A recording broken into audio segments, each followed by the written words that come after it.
Take two. Good evening. I'm not sure if it's evening where you are, but it's only 12 something where I am. I'll wait for a few people to chime in. Going to be talking really briefly. I believe it's a very powerful word, very powerful revelation of what it means to trust during transition. Hey, little sis.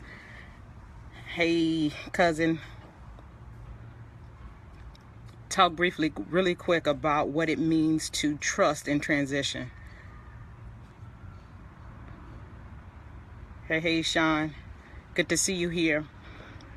And a lot of people will have to catch this on the replay or play it later, but very pertinent word, very much needed word that needs to go out at this time. And I'm typically on Periscope, but I'm going to come here first, and then maybe for the next 9 or so days, hey, Toke, I'll be joining, I'll be doing a couple things on Periscope as it relates to transition.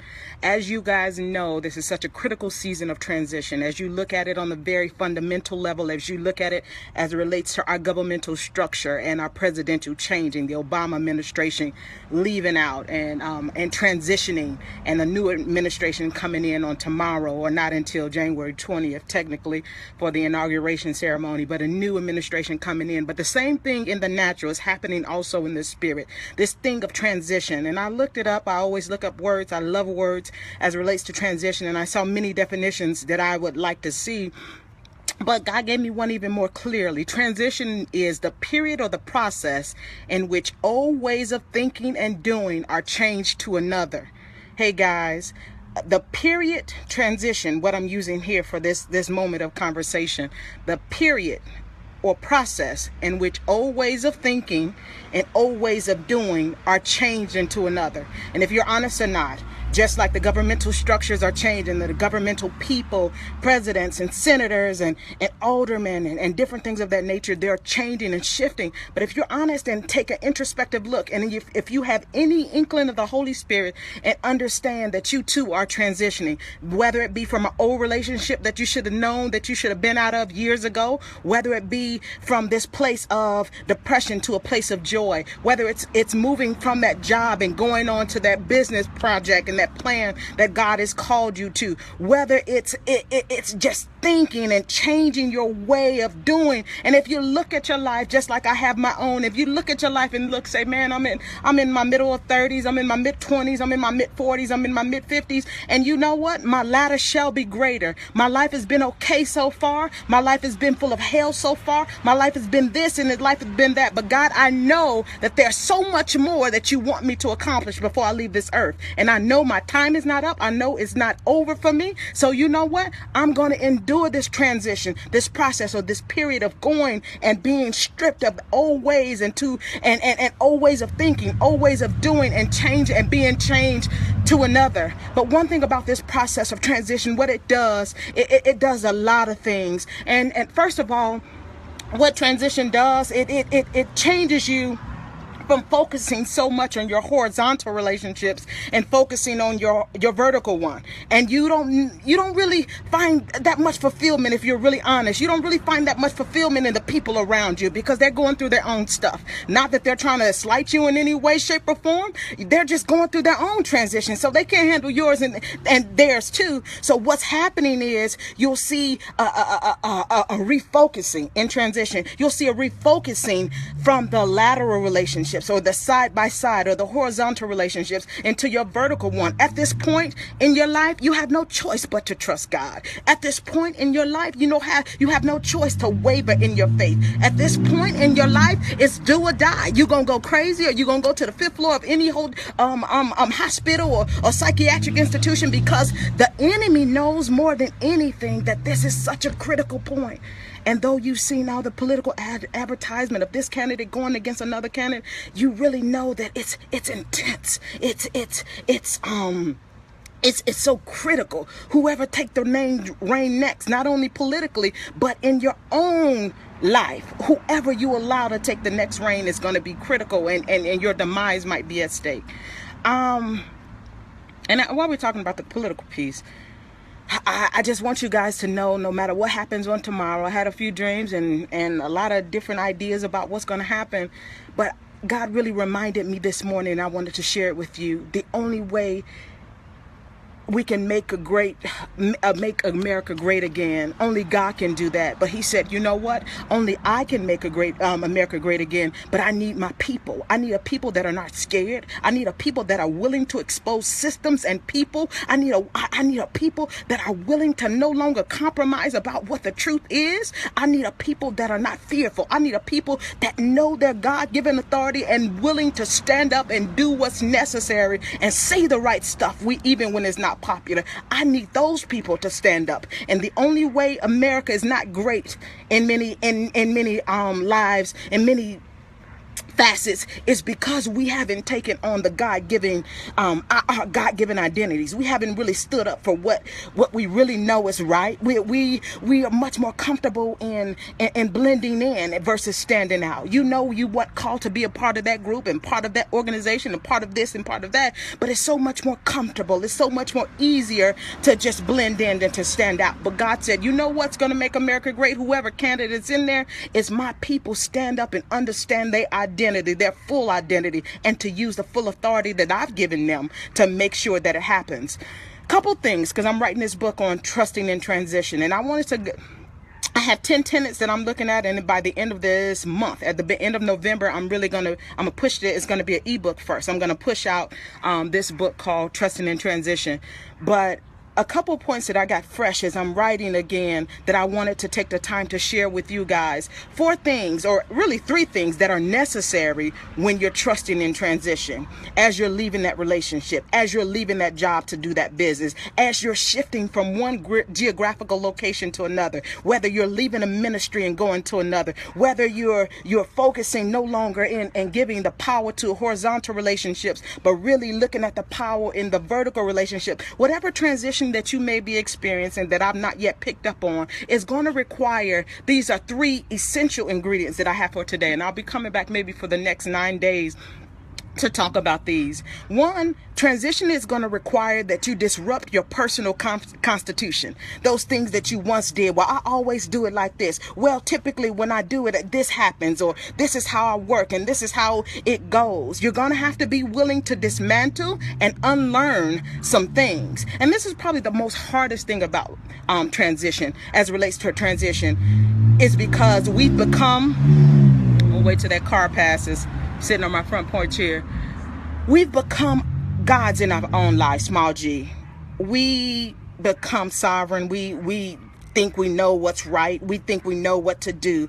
But when you're transitioning, it requires a level of vulnerability that you have to dismantle your ways of thinking, your ways of learning, your personal constitutions, how you always do it. You have to first dismantle those and be willing to undergo the process to make sure those things are dismantled. Second thing, as it relates to disrupting or really enduring and really trusting in this whole process of transitioning, it's going to require you, not like the cops, hands up, but doing that in the spirit. It's going to require total control. At this point, you've done your life how you've done it, the best you know how to do it. And look where we are. We're okay. We're in some hells. We're in some battles. We're in some relationships that we should have never signed covenant agreement with. We're doing all of that. But you have to come to a place in your life to understand, look, man, I can't do it. I've done all I could do. And God, this one is totally on you. I think I know. I kind of thought I had it pinpointed then and pinpointed there, and I thought he was good for me, and I thought she was good for me, and I thought, and I blew it. Yeah, I'm a prophetic person, but I blew it that time. I don't know how to do this. And you know what? Maybe I did know how to do it then, but right now, what's my next level of living, and my next dimension of living is going to require something a whole lot bigger. So you know what, God? It's on you. You said this, and this, but God, it's on you. I'm giving up total control. You know what? And it's a practice. Total control, it sounds good, it sounds cute, and it sounds like, oh man, that's on point. But it takes daily intentional practice. Most of us have been in situations, even in our childhood, where we were outside of control. This happened to us, that happened to us. So we've really kind of garnered this whole thing of oh man, I gotta do it like this. I know how to do it. I gotta be in control. Because you know what? Everybody else gonna let me down. So I gotta do it. If nobody gonna do it, I gotta do it myself. All of this, all these attitudes and ways of being that we've accepted and have tarnished our whole perceptiveness as it relates to God. He's asking in this season, he's beckoning you in this season. I'm chiseling away at that. I need to come against all of that, because that's built fortresses around your own heart. And you know what? I can't even come in as your savior. I can't even come in as your guard. So you know what? This is a season, if we're going to really endure transition as a good soldier, we have to, one, disrupt and dismantle and unlearn some stuff. Number one. Two, we're going to have to yield some control and be and go into the presence of God and say, you know what, I can't do it. I blew it. I don't know. I know there's more to my life than this. So God, it's on you. I'm willing to give up some food. I'm willing to give up the social media. I'm willing to do whatever. And it's back on you, Lord. And he's there waiting. And the last thing you have to do as it relates to transition and trusting in transition requires a level of humility like never before. It's almost like being a kid. In transition and coming into new relationships and leaving old relationships and leaving this place of depression and taking on the fullness and the joy of God. You go to church every Sunday, but you're still depressed when you get home. When you really want to walk in this place of freedom and really go to the next place as God has called you. That dead marriage, it was a dead long time ago. You knew it was dead 20 years ago, but you're still in it for what? Because you're comfortable.